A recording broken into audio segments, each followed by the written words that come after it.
నమస్తే, నేను Chandana. Welcome to Great Andhra big story. Tirumala Venkateswara Swamy వారి లడ్డూ ప్రసాదం తయారు చేసేందుకు వాడే నెయ్యిలో జంతువుల కొవ్వులతో కల్తీ జరిగిందనే దుమారం ఇప్పుడు ప్రపంచ వ్యాప్తంగా హిందూ సమాజంలో చర్చనీయాంశం.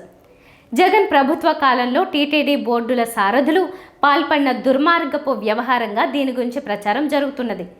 అయితే విశ్వవ్యాప్తంగా భక్త కోటికి ఆరాధ్యుడైన అఖిలాండ కోటి బ్రహ్మాండ నాయకుడు తిరుమలేశుడికి సంబంధించిన వ్యవహారం కావడం, సర్వజనరంజక వివాదం కావడం రాజకీయ నాయకులకు లడ్డూలా దొరికింది. ఎవరికి వారు రెచ్చిపోతున్నారు. అధికార కూటమి వారే ఓవర్ యాక్షన్ చేస్తున్నారు.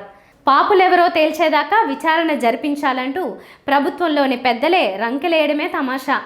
అసలు కల్తీ ఎలా జరిగిందని నివేదికల్లో ఉన్నదో తెలియదు, కానీ పంది కొవ్వు, గొడ్డు కొవ్వు కలిపేసినట్టుగా నిందల్ని కూడా ఫ్యాబ్రికేట్ చేయడంలో చంద్రబాబు నాయుడు తొలి సక్సెస్ సాధించారు. తెలియకుండా గొడ్డు మాంసం తిన్నందుకు చేయవలసిన ప్రాయశ్చిత్తంగా పరాశర స్మృతి ప్రస్తావించే దీక్షను 11 రోజుల పాటు తాను ఆచరించడం ద్వారా పవన్ కళ్యాణ్ మరింత ఎక్కువ మైలేజీ కోరుకున్నారు. అంటే ఓవర్ యాక్షన్కు దిగారన్నమాట. ఇప్పుడు దీక్ష పూర్తయింది. తిరుపతిలో వారాహి డిక్లరేషన్ వెల్లడి కూడా పూర్తయింది. దేశవ్యాప్తంగా సనాతన ధర్మ పరిరక్షణకు ఉద్దేశించిన నిర్దిష్ట వ్యవస్థలు కావాలనే డిమాండ్ల వ్యక్తీకరణ కూడా ముగిసింది. అనగా ఓవర్ యాక్షన్ తర్వాత యాక్షన్ ఓవర్ అయిందన్నమాట. పవన్ కళ్యాణ్ ఈ వారాహి సభా పర్వం తర్వాత ఇక అడపదడప మాత్రమే స్పందించవచ్చు. రాజకీయ నాయకుల్లో అవసరానికి మించిన స్పందనల తీరులను ప్రస్తావించడమే, అందుకు తిరుమల దేవుడిని లడ్డూ ప్రసాదాన్ని వాడుకోవడాన్ని నిరసించడమే ఈ వారం గ్రేట్ ఆంధ్ర బిగ్ స్టోరీ. నెయ్యి చుక్కలో తుఫాను, ఓవర్ యాక్షన్, యాక్షన్ ఓవర్. తిరుమలేశుడి లడ్డూ ప్రసాదం జంతు వ్యర్థాలతో కొవ్వుతో కల్తీ కావడం అనేది ఎవ్వరూ సహించలేరు.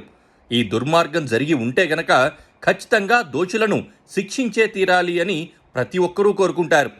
వైఎస్ఆర్ కాంగ్రెస్ పార్టీ ఈ కల్తీకి బాధ్యత వహించాలన్నట్లుగా రాజకీయ విమర్శలు వెల్లువలా రావచ్చు, కానీ కరుడుగట్టిన ఆ పార్టీ కార్యకర్తలు కూడా తప్పు దోషులు తేలితే ఉపేక్షించాలి అని అనుకోరు. కల్తీగా గుర్తించిన నెయ్యిని అసలు లడ్డూ తయారీకి వాడారో లేదో కూడా తెలియలేదు. అది తేలేదాకా జగన్ వ్యతిరేక నాయకులు మాత్రం తాళలేకపోతున్నారు. ఇప్పుడు కాకపోతే మరెప్పటికీ సాధ్యం కాదు అనే పాపులర్ నానుడికి కార్యరూపమిస్తున్నారు. జగన్ను హిందూ వ్యతిరేకిగా చిత్రీకరించడానికి ఇంతకంటే గొప్ప అవకాశం మరెన్నటికీ రాబోదు అనే ఆలోచన అటు చంద్రబాబు నాయుడు, పవన్ కళ్యాణ్లను, వారి అనుచర దళాలను పురిగొల్పుతోంది. నిరాధార నిందల జ్వాలకు చంద్రబాబు నాయుడు అగ్గిపుల్ల గీసి మంట రాజేస్తే పవన్ కళ్యాణ్ తన ముద్రగల వ్యవహారాలతో ఆజ్యం జత చేస్తున్నారు. తప్పు జరిగిందో లేదో తెలియకముందే వివాదాన్ని దావానలంలా మార్చడానికి వీరంతా పరితపించిపోతున్నారు. ప్రాయశ్చిత్త దీక్ష అంటూ 11 రోజులు ఎపిసోడ్ నడిపించిన డిప్యూటీ సీఎం పవన్ కళ్యాణ్ అంతా అయిన తర్వాత అతి కష్టం మీద ఆపసోపాలు పడుతూ కాలినడకన తిరుమల చేరుకున్నారు. తన క్రిస్టియన్ కూతురితో డిక్లరేషన్ మీద సంతకం పెట్టించి మరీ దైవ దర్శనం చేసుకున్నారు. తిరుపతిలో సభ పెట్టి దేశవ్యాప్తంగా సనాతన ధర్మ పరిరక్షణకు తన డిక్లరేషన్ను వారాహి పేరుతో ప్రకటించారు. నా ప్రాణాల్ని కోల్పోవడానికి సిద్ధం.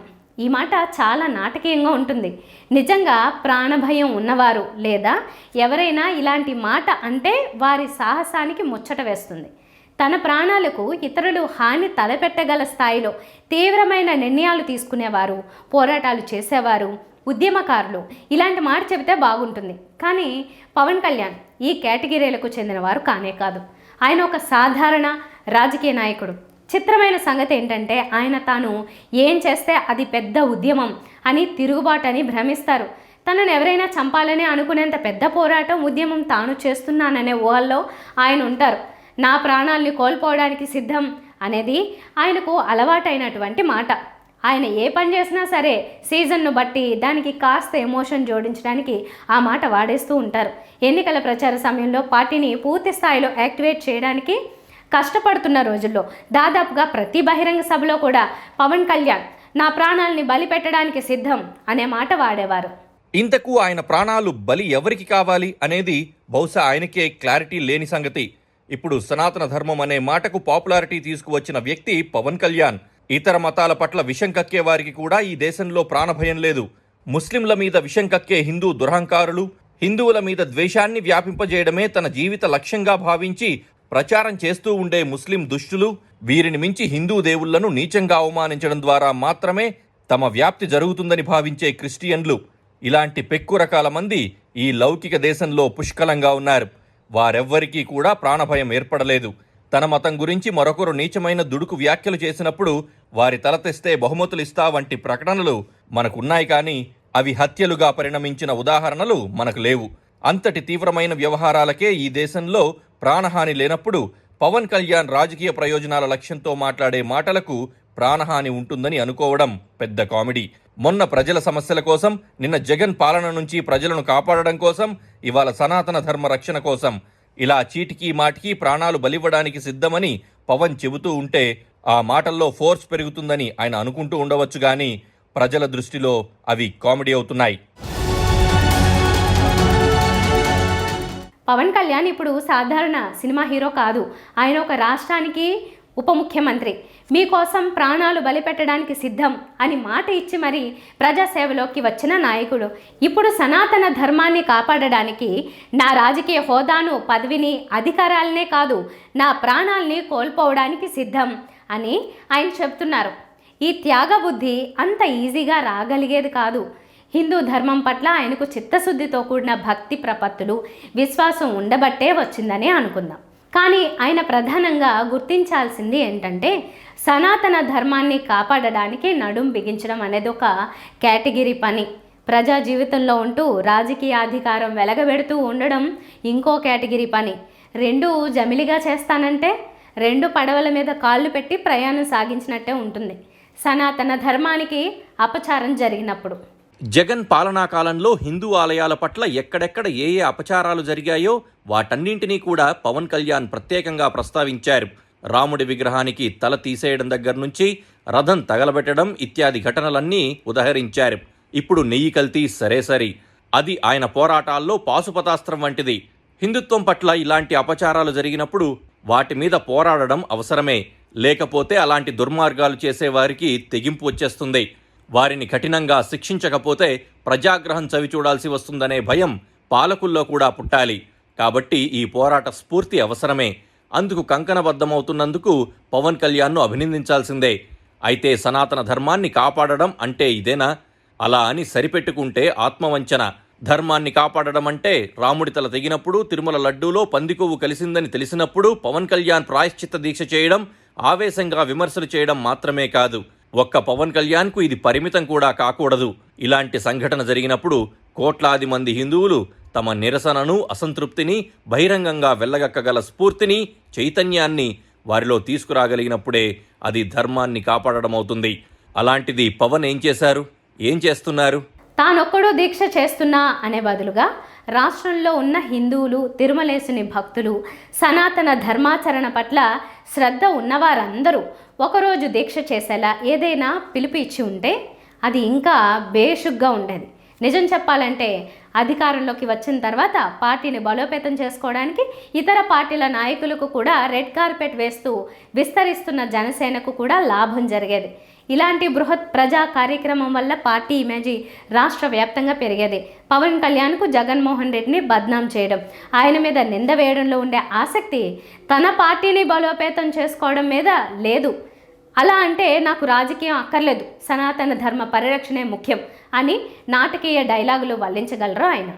తాను కేవలం సనాతన ధర్మానికి జరుగుతున్న ద్రోహం గురించి మాట్లాడడానికి మాత్రమే తిరుమలకు వచ్చానని పవన్ చెప్పుకున్నారు. డిప్యూటీ సీఎంగా, జనసేన అధినేతగా రాలేదని, ధర్మ పరిరక్షకుడిగా మాత్రమే వచ్చానని కూడా చెప్పుకున్నారు. తప్పు గురించి విచారణ చేయమని అడుగుతూ ఉంటే రాజకీయం అంటున్నారని నిందించారు. సనాతన ధర్మాన్ని అంతం చేస్తానని చెప్పిన వారిపై పోరాడడానికే ఇక్కడికొచ్చానని కూడా పవన్ చెప్పుకున్నారు. ఇదంతా బాగుంది. ఆ చిత్తశుద్ధికి ఆయనను అభినందించాలి. ఆయన ఆ దీక్షను చాలా శ్రద్ధగా, స్మృతులు ఎలా చెబుతున్నాయో అలా నిష్టగా పాటించారు. అందుకు కూడా అభినందించాలి. కానీ వారాహి డిక్లరేషన్ ప్రకటించదలుచుకున్న ఈ వేదిక మీద నుంచి జగన్ మీద ఇతర విమర్శలెందుకు? ఒకవైపు జగన్ తన చేత్తో పోటులో నెయ్యి కల్తీ వేసి లడ్డూలు చేశారని, తాను అండం లేదని అంటారు. వాళ్ళు భుజాలు తడుముకుంటున్నారని ఎద్దేవా చేస్తారు.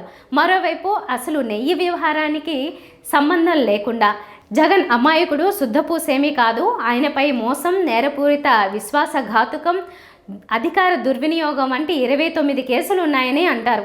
అవన్నీ నిజమే కావచ్చు, కేసులు అంతకంటే ఎక్కువే కూడా ఉండొచ్చు. కానీ వాటి ప్రస్తావన కారణంగా సనాతన ధర్మం పట్ల వేదిక మీద నుంచి పవన్ ప్రదర్శించిన పోరాట పటిమ పలుచబడిపోవడం లేదా అనేది గమనించాలి.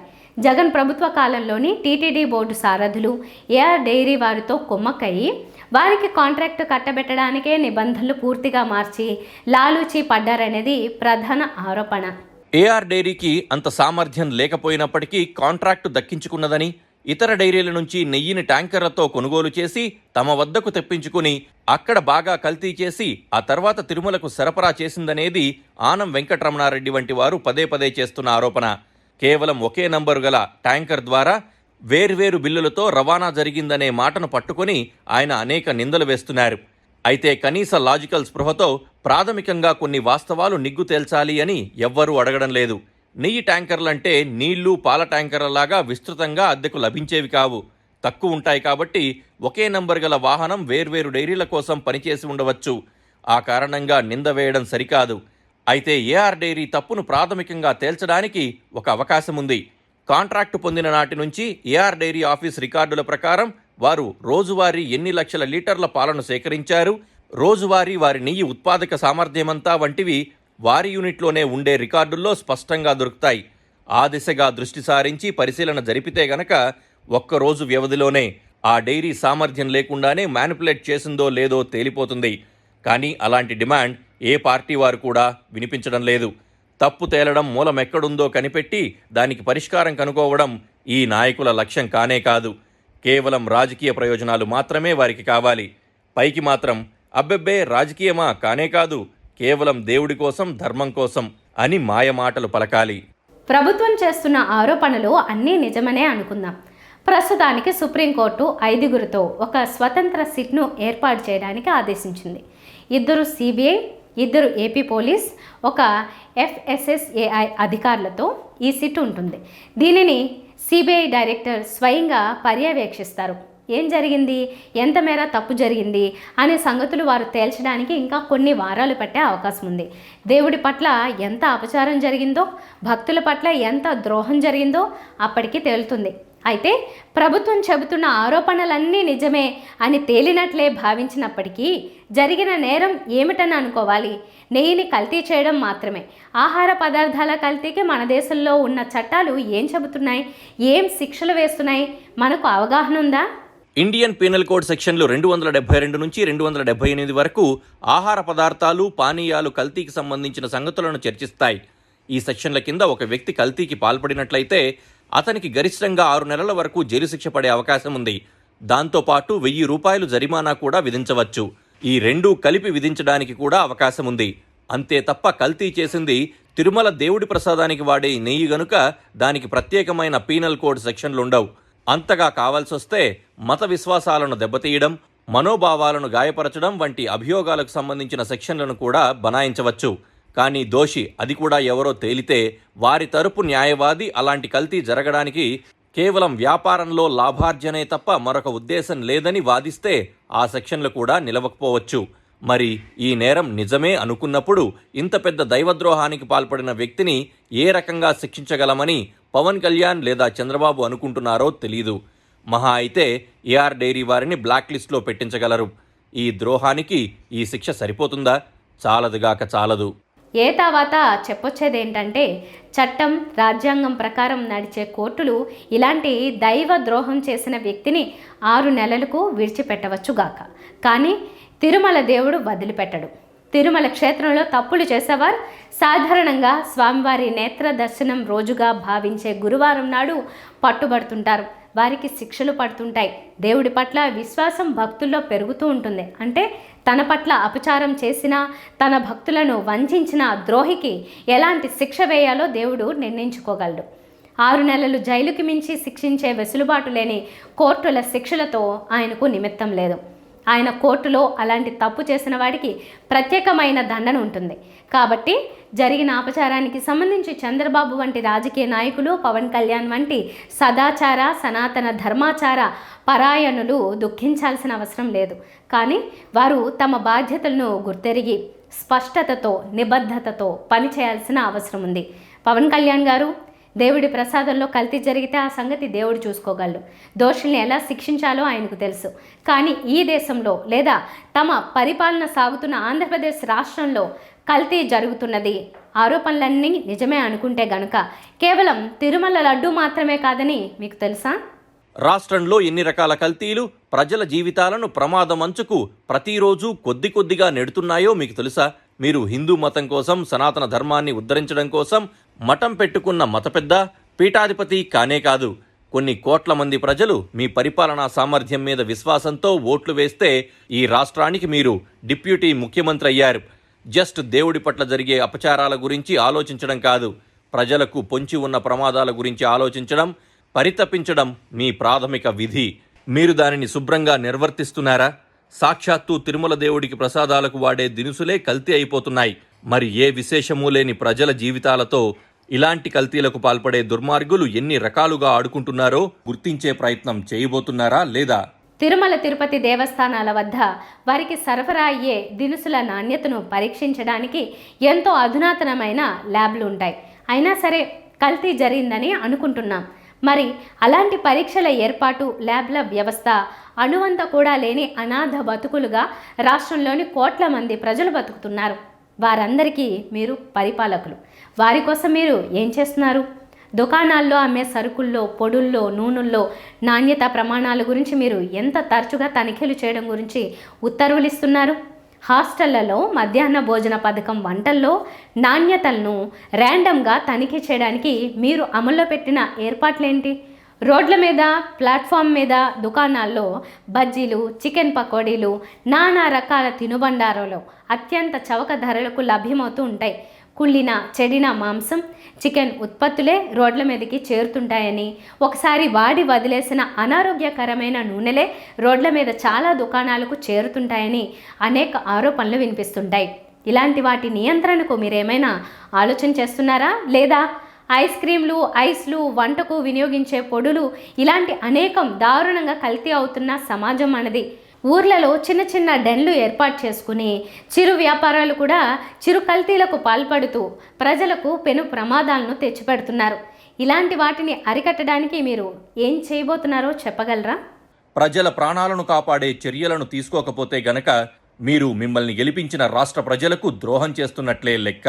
ప్రజారోగ్యాన్ని ధ్వంసం చేసే ఇలాంటి కల్తీకారులకు వెన్నులో భయం పుట్టేలా చట్టాలను సవరించాలనే ఆలోచన మీకున్నదా లేదా? 6 నెలల జైలు, 1000 రూపాయల జరిమానా వంటి తూతూ మంత్రపు శిక్షలు కల్తీ దారుణాలకు, ఆర్జనలకు అలవాటు పడిన వారిలో మార్పు తెస్తాయని మీరు నమ్ముతున్నారా? పవన్ కళ్యాణ్ గారు సమాధానం చెప్పాలి. దేవుడి ద్రోహుల గురించి ఆలోచించగల శక్తి దేవదేవుడికి తప్పకుండా ఉంటుంది. కానీ అమాయకులు, అభాగ్యులు, గతిలేని వారు అయిన ప్రజల గురించి ఆలోచించాల్సిన బాధ్యత మాత్రం పాలకులైన మీదే. ఇంట గెలిచి రచ్చగెలవాలి అనే సామెత చందంగా ముందు మీ పని మీరు చేయండి. రాష్ట్రంలో కల్తీలకు పాల్పడే సకల దుర్మార్గాలను పూర్తిగా అరికట్టి ఇలాంటి వారిని వణికించే కొత్త చట్టాలకు రూపకల్పన చేసి రాష్ట్రాన్ని కాపాడండి. ప్రజల పట్ల మీ చిత్తశుద్ధిని, కార్యదీక్షతను ముందు నిరూపించుకోండి. ఆ తర్వాత దేవుడి వద్దకు రండి. ఆ తర్వాత సనాతన ధర్మ ప్రస్తావన తీసుకురండి. కాదు కూడదు, నాకు సనాతన ధర్మమే ముఖ్యం, ప్రజలు ఎలా చచ్చినా పర్వాలేదు, పట్టింపు లేదు అనుకునేట్లయితే గనుక అభ్యంతరం లేదు. మీ త్యాగరేతి, పదవులు, హోదాల పట్ల మీకు మమకారం లేదనే సంగతి ప్రజలకు నిరూపిస్తూ పూర్తిగా వాటిని వదిలేసి ధర్మం కోసం పోరాటం చేయడానికి, నెయ్యి కల్తీ గురించి పోరాడడానికి పూర్తి స్థాయిలో సిద్ధం కండి.